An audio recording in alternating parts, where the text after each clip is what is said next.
आपदा में अवसर की हकीकत क्या है? 12 साल में कितना बदला भारत? मैन पावर वाला देश क्या सच में मैन्युफैक्चरिंग पावर बन गया है? पीएम मोदी का 4000 करोड़ का प्लेन देखने वालों को मोदी का संघर्ष क्यों नहीं दिखाई देता है? और पाठशाला में मोदी की ऐसी कहानी की सुनकर आपको यकीन नहीं हो। नरेंद्र मोदी सरकार के आज 12 साल पूरे हो गए हैं। आज की तारीख यानी कि 26 मई को ही नरेंद्र मोदी ने साल 2014 में पहली बार प्रधानमंत्री पद की शपथ ली थी।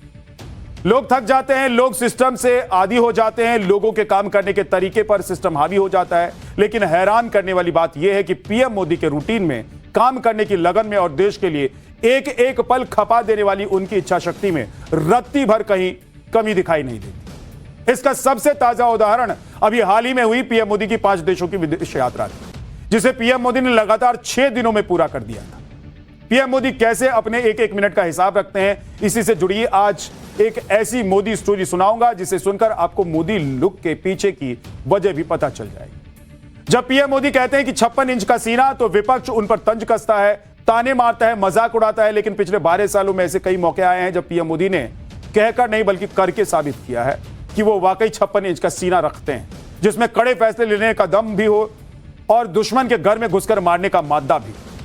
पीएम मोदी ने 12 सालों में कौन कौन से ऐसे बड़े बड़े फैसले लिए हैं जिसकी हिम्मत किसी भी सरकार ने अभी तक नहीं दिखाई थी। और 12 साल में 12 योजनाओं से मोदी ने समाज के आखिरी पायदान पर खड़े वंचित और पीड़ित वर्ग तक कैसे सरकारी योजनाओं का लाभ दिलाकर उनकी जिंदगी आसान बना दी है और कहां चूक होती दिखाई दे रही है, आज ये भी आपको बताऊं। 2014 से अभी तक के दौर को बीजेपी का स्वर्णिम युग कहा जाता है, क्योंकि इन 12 सालों में पीएम मोदी की अगुवाई में बीजेपी ने उन राज्यों में भी अपना सीएम बना लिया जिन राज्यों में बीजेपी को एक सीट जीतने में भी मुश्किल होती।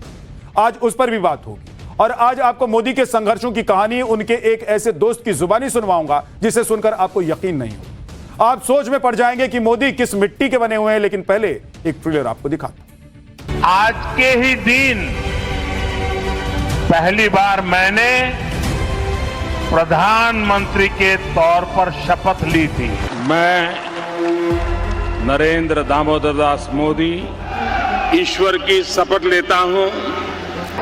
मैं विधि द्वारा स्थापित भारत के संविधान के प्रति सच्ची श्रद्धा और निष्ठा रखूंगा।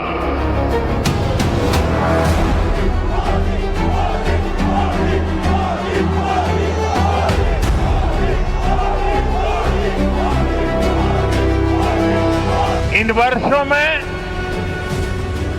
देश ने वो फैसले लिए जो अकल्पनीय थे।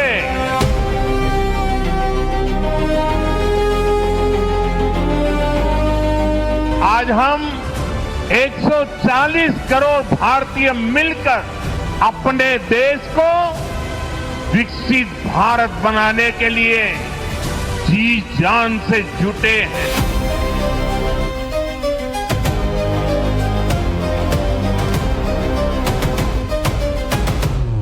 भारत माता की, भारत माता की, भारत माता की।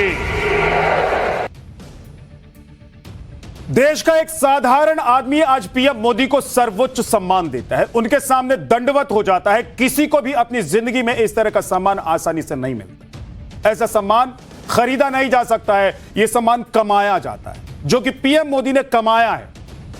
आज राष्ट्रपति के हाथों पद्मश्री सम्मान लेने आए पुडुचेरी के सिलंबम विशेषज्ञ के पजानिवेल पीएम मोदी के सामने दंडवत हो गए। देखिए तस्वीर। पीएम मोदी ने उन्हें पकड़कर उठाया, इसके बाद वो सम्मान लेने राष्ट्रपति के पास गए। पीएम मोदी गैंग, ये तस्वीर देखकर पीएम मोदी के जो विरोधी गैंग है वो ये तस्वीर देखकर छाती पीट रही हो।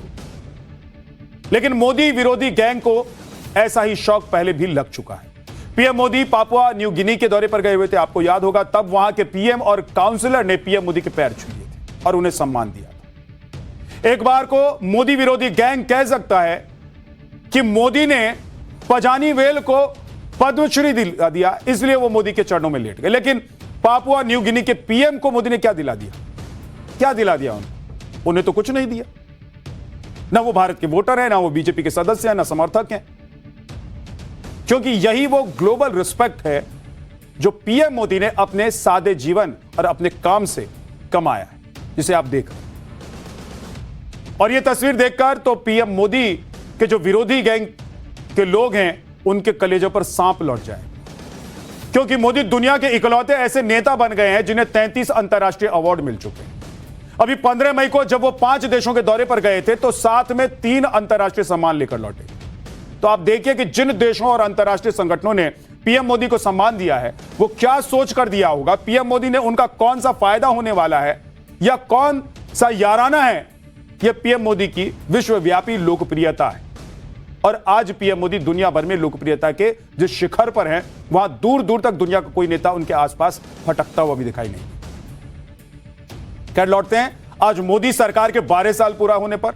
आज की तारीख यानी कि 26 मई को बीजेपी इंडिया का रीसेट बटन दबाने की तारीख बता रही है, क्योंकि यही वो तारीख है जिस दिन नरेंद्र मोदी पीएम बने थे और तब से आज तक प्रधानमंत्री नरेंद्र मोदी कभी रुके नहीं। उन्होंने दिन रात एक करके भारत के ग्रोथ के लिए काम किया है, रफ्तार के साथ वो, और भारत की रफ्तार इतनी बढ़ाई है कि आज भारत दुनिया की तीसरी सबसे बड़ी अर्थव्यवस्था बन गया है। भारत की इस तरक्की के पीछे मोदी सरकार की मेहनत, विजन और पुरुषार्थ का हाथ है। 12 साल पहले जब पीएम मोदी ने देश की बागडोर अपने हाथ में ली थी तब देश कई समस्याओं से घिरा हुआ, कई चुनौतियों से घिरा हुआ था। हर एक चुनौती से निपटने के लिए पीएम मोदी ने एक्शन प्लान बनाया और आप देखिए कि देश के विकास में रुकावट बनने वाली तमाम चुनौतियों को पीएम मोदी ने अपनी 12 साल की योजनाओं के जरिए कैसे पछाड़ दिया। जन धन योजना लाकर पीएम मोदी ने गरीबों को बैंकों में एंट्री दिला दी। उज्ज्वला योजना लाकर पीएम मोदी ने गरीब महिलाओं को लकड़ी के चूल्हे वाले धुएं से मुक्ति दिला दी। आयुष्मान भारत योजना से पीएम मोदी ने मनचाहे अस्पताल में गरीबों के इलाज की नई व्यवस्था कर दी। मेक इन इंडिया स्कीम लेकर आए और पीएम मोदी ने इसके जरिए भारत को मैन्युफैक्चरिंग सेक्टर का नया ग्लोबल मार्केट बना दिया। स्टार्टअप इंडिया स्कीम लाकर प्रधानमंत्री नरेंद्र मोदी ने भारत के हुनरमंद युवाओं को सपनों की उड़ान उड़ने का एक नया प्लेटफॉर्म दिया। डिजिटल इंडिया लॉन्च करके पीएम मोदी ने 140 करोड़ भारतीयों के मोबाइल को ही उनका पर्स बना दिया। स्वच्छ भारत मिशन योजना लाकर पीएम मोदी ने हर भारतीय को सड़क से शौचालय तक साफ सफाई रखने की आदत दिलवाई। जल जीवन मिशन लेकर आए पीएम मोदी और उन्होंने इसके जरिए हर घर नल का जल कैसे पहुंचाया जाता है नल के जरिए वो उन्होंने दिखा दी, जिसमें पानी के जुगाड़ में महिलाओं को, पहले याद है आपको कि आधा आधा दिन खर्च हो जाता था, महिलाएं जाती थी, लेकिन अब नहीं। प्रधानमंत्री नरेंद्र मोदी ने नल के जरिए लोगों के घरों तक पानी पहुंचा दिया। मुद्रा योजना स्कीम लाकर पीएम मोदी ने छोटे कारोबारी को भी बड़ा सोच की आजादी दी। पीएम किसान सम्मान निधि तो किसानों का सहारा बन गई। पीएम स्वनिधि योजना से छोटे दुकानदारों को बड़ी मदद मिली और पीएम आवास योजना से गरीबों और पक्के घर का सपना साकार होने लगा। इन सभी 12 योजनाओं में से हर एक योजना बुनियादी सुविधाओं और जरूरतों से जुड़ी हुई थी, जिस पर किसी सरकार ने पूरी तरीके से ध्यान नहीं दिया। लेकिन नरेंद्र मोदी ने पीएम बनते ही भारत की इन दशकों पुरानी चुनौतियों की काट खोजी और नई नई योजनाएं लाकर गरीबों की जिंदगी की दुश्वारियों को उन्होंने दूर कर दिया। लेकिन खुद पीएम मोदी ने कितनी दुश्वारी झेली है यह बात बहुत कम लोगों को पता। आज राहुल गांधी सहित विरोधी पीएम मोदी पर मौज में रहने का आरोप लगाते हैं। उन्हें 4000 करोड़ का प्लेन दिखाते हैं कि देखिए 4000 करोड़ के प्लेन में निकल गए थे। विपक्ष को मोदी के सूट बूट सिर्फ दिखाई देता है उनका। लेकिन आज मैं आपको बताऊंगा कि मोदी अपनी पार्टी और देश के लिए कितने समर्पित हैं। इसी दिल्ली में जहां मोदी आज ठाट बाट के साथ प्रधानमंत्री के शानदार सरकारी आवास में रहते हैं, उसी मोदी ने कभी इसी दिल्ली में एक सांसद के बंगले पर सर्वेंट क्वार्टर में दिन गुजारे, वो भी बिना लाइट और बिना पंखे के।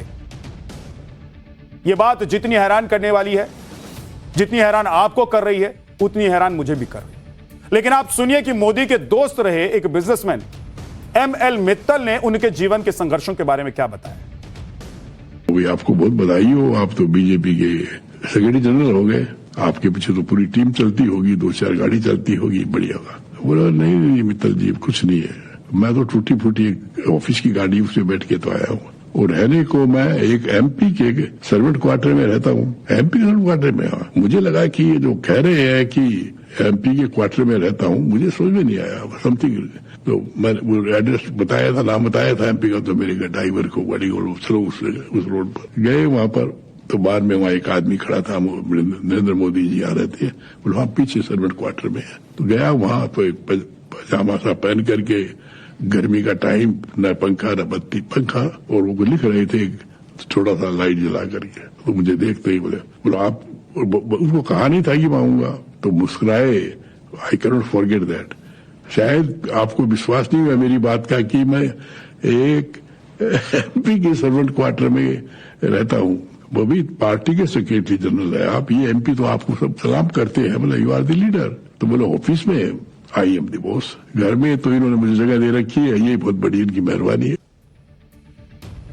पीएम बनने के बाद मोदी एक तरफ भारत के लोगों की तरक्की के लिए जनहित में दिन रात काम कर रहे हैं, फैसले ले रहे हैं, तो दूसरी तरफ देश की सेहत सुधारने के लिए पीएम मोदी को राष्ट्रहित में कई बड़े और कड़े फैसले भी लेने पड़े।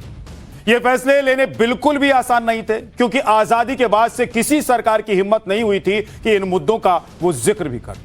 उस पर फैसला लेना तो बहुत दूर की बात, कभी सोचा भी नहीं था, कभी बात भी नहीं छेड़ते थे। उनको लगता था कि अगर इस मुद्दे का जिक्र कर देंगे तो सरकार गिर जाएगी, इस मुद्दे का जिक्र कर देंगे तो सब कुछ खत्म हो जाएगा, पार्टी खत्म हो जाएगी।